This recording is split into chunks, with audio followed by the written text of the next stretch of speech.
Silicon Valley is an almost $3 trillion neighborhood, thanks to companies like Apple, Google, and Tesla. But it wasn't always this way.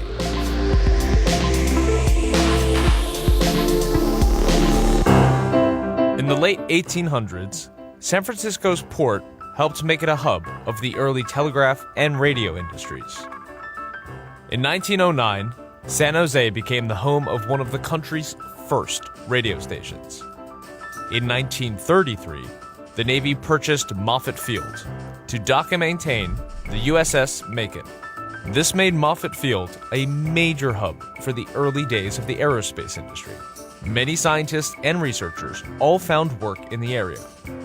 In 1939, the Ames Research Center was founded in the area, and it became home to the world's largest wind tunnel in 1949. Also in 1939, William Hewlett and David Packard founded Hewlett-Packard in Palo Alto, which originally made oscillators. Then, during World War II, Hewlett-Packard made radar and artillery technology. At this point, computers were about the size of a room. In the 1940s, William Shockley co-invented the transistor while at Bell Labs. The transistor is now known as the computer processor. In 1956, Shockley left Bell and founded his own company, Shockley Semiconductor Labs. It was the first company to make transistors out of silicon and not germanium. The company was founded in Mountain View, California, so Shockley could be closer to his sick mother. Shockley's company employed many recent graduates from Stanford. In 1957, 8 Shockley employees grew tired of his demeanor and left the company. Shockley called this group the Traitorous Eight. They partnered with Sherman Fairchild to create Fairchild Semiconductor.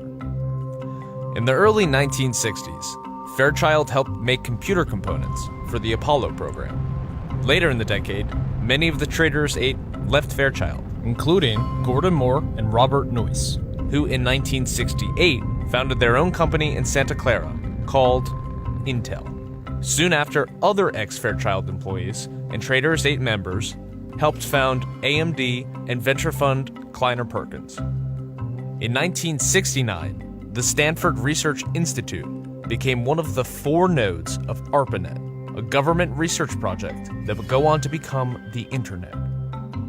In 1970, Xerox opened up PARC Lab in Palo Alto. PARC invented early computing tech, including Ethernet computing and the graphical user interface.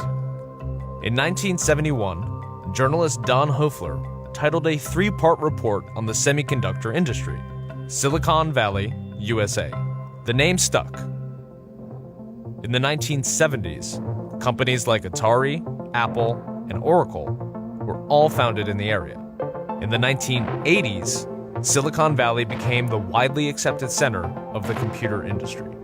eBay, Yahoo, PayPal, and Google are just some of the companies founded in the area in the 1990s, with Facebook, Twitter, Uber, and Tesla joining them the following decade. The growth of the tech industry in the area continues to this day.